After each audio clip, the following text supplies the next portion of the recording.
നമസ്കാരം. പുരോഹിതന്മാരുടെ വിവാഹത്തെക്കുറിച്ചുള്ള മൂന്നാം ഭാഗത്തിലേക്ക് ഏവർക്കും സ്വാഗതം. കത്തോലിക്ക സഭയിൽ പുരോഹിതന്മാർ വിവാഹം കഴിക്കാൻ പാടില്ല എന്ന കർശനമായൊരു നിയമമുണ്ട്. എന്നാൽ ഈ നിയമത്തെക്കുറിച്ച് വിശുദ്ധ ബൈബിൾ കൃത്യമായി എന്താണ് പറയുന്നത് നമുക്ക് നോക്കാം. 1 തിമോത്തിയോസ് 3-ാം അധ്യായം 4-5 വാക്യങ്ങളിൽ ഇതിനെക്കുറിച്ച് വ്യക്തമായി പറയുന്നുണ്ട്. സഭയിലെ ബിഷപ്പ്മാരെയും ശുശ്രൂഷകരെയും കുറിച്ച് പൗലോസ് ശ്ലീഹ നൽകുന്ന നിർദ്ദേശങ്ങളാണിവ. സ്വന്തം കുടുംബത്തെ നന്നായി ഭരിക്കുന്നവനായിരിക്കണം സഭാ ശുശ്രൂഷകൻ എന്ന് വചനം ഓർമ്മിപ്പിക്കുന്നു. തന്റെ കുഞ്ഞുങ്ങളെ പൂർണ്ണ ഗൗരവത്തോടെ അടക്കി നിർത്തുന്നവനുമായിരിക്കണം അവനെന്നാണ് ബൈബിൾ പറയുന്നത്. സ്വന്തം കുടുംബത്തെ ഭരിക്കാൻ അറിയാത്തവൻ ദൈവസഭയെ എങ്ങനെ പരിപാലിക്കുമെന്ന ചോദ്യം അവിടെ ഊതിയ. അതായത് ഒരു സഭയെ നയിക്കാൻ കുടുംബം നയിച്ചുള്ള പരിചയം ആവശ്യമാണെന്ന് ഇവിടെ സൂചിപ്പിക്കുന്നു.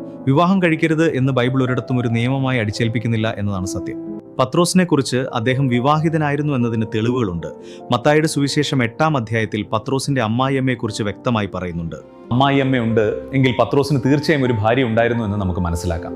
മറ്റ് അപ്പസ്തോലന്മാരും തങ്ങളുടെ ഭാര്യമാരെ ശുശ്രൂഷകളിൽ കൂടെ കൂട്ടിയിരുന്നു എന്ന് 1 കൊരിന്ത്യർ 9-ാം അധ്യായം 5-ാം വാക്യത്തിൽ പൗലോസ് ശ്ലീഹ ഈ അവകാശത്തെക്കുറിച്ച് ചോദിക്കുന്നുണ്ട്. ആദ്യകാല സഭയിൽ ശുശ്രൂഷകർ വിവാഹിതരായിരുന്നു എന്നത് ഒരു സാധാരണ കാര്യമായിരുന്നു എന്നാണ്. വിവാഹത്തെ നിരോധിക്കുന്നത് തെറ്റായൊരു പ്രവണതയാണെന്ന് പൗലോസ് ശ്ലീഹ മുന്നറിയിപ്പ് നൽകുന്നുണ്ട്. തിമോത്തിയോസ് 4-ാം അധ്യായത്തിൽ വിവാഹം കഴിക്കരുതെന്ന് ചിലർ കൽപ്പിക്കുമെന്ന് അദ്ദേഹം പറയുന്നു. അത്തരം പഠിപ്പിക്കലുകൾ വിശ്വാസത്തിൽ നിന്നുള്ള പിന്മാറ്റമായാണ് ബൈബിൾ വിശേഷിപ്പിക്കുന്നത്. ബ്രഹ്മചര്യം ഒരാൾ ദൈവത്തിനായി സ്വമേധയാ തിരഞ്ഞെടുക്കേണ്ട ഒന്നാണെന്ന് യേശുവും പഠിപ്പിച്ചു. മത്തായി 19:12 സ്വർഗ്ഗരാജ്യത്തിന് വേണ്ടി ബ്രഹ്മചര്യം സ്വീകരിക്കുന്നവരെ കുറിച്ച് പരാമർശമുണ്ട്. എന്നാൽ നിർബന്ധമായി അടിച്ചേൽപ്പിക്കേണ്ട ഒരു നിയമമായിരുന്നില്ല.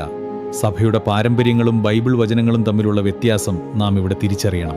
സഭയുടെ ചരിത്രത്തിൽ പല നൂറ്റാണ്ടുകൾക്ക് ശേഷമാണ് ഈ നിയമം കർശനമായി നടപ്പിലാക്കിയത്. ആദ്യ 1000 വർഷങ്ങളിൽ വിവാഹിതരായ നിരവധി പുരോഹിതന്മാരും മാർപ്പാപ്പമാരും ഉണ്ടായിരുന്നു. കുടുംബം എന്ന ചെറിയ സഭയെ നയിക്കാൻ അറിയാത്തവൻ വലിയ സഭയെ എങ്ങനെ നയിക്കും? ഈ ചോദ്യം ഇന്നും പ്രസക്തമായി തുടരുന്നു എന്ന് നാം കാണേണ്ടതുണ്ട്. വിവാഹിതരായ പുരോഹിതന്മാർക്ക് ജീവിത പ്രശ്നങ്ങൾ മനസ്സിലാക്കാൻ സാധിക്കുമെന്ന് ചിലർ വാദിക്കുന്നു. ബൈബിൾ നൽകുന്ന സ്വാതന്ത്ര്യത്തെ സഭയുടെ നിയമങ്ങൾ കൊണ്ട് കെട്ടിയിടുന്നത് ശരിയാണോ? ചിന്തിക്കുന്ന ഏവർക്കും വചനത്തിന്റെ വെളിച്ചത്തിൽ ഇത് ബോധ്യപ്പെടുന്ന ഒന്നാണ്.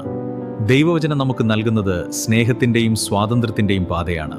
നിയമങ്ങളെക്കാൾ ഉപരിയായി വചന സത്യങ്ങളെ മുറുകെ പിടിക്കാൻ നാം ശ്രമിക്കണം.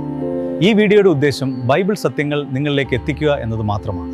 ഏത് പുരുഷന്റെയും തല ക്രിസ്തുവാണെന്നും സ്ത്രീയുടെ തല പുരുഷനാണെന്നും ക്രിസ്തുവിന്റെ തല ദൈവമാണെന്ന് നിങ്ങൾ അറിയണമെന്ന് ഞാൻ ആഗ്രഹിക്കുന്നു. 2 കൊരിന്ത്യർ 11. മൂടുപട വിട്ട് പ്രാർത്ഥിക്കുകയോ പ്രവചിക്കുകയോ ചെയ്യുന്ന ഏത് പുരുഷനും തന്റെ തലയെ അപമാനിക്കുന്നു.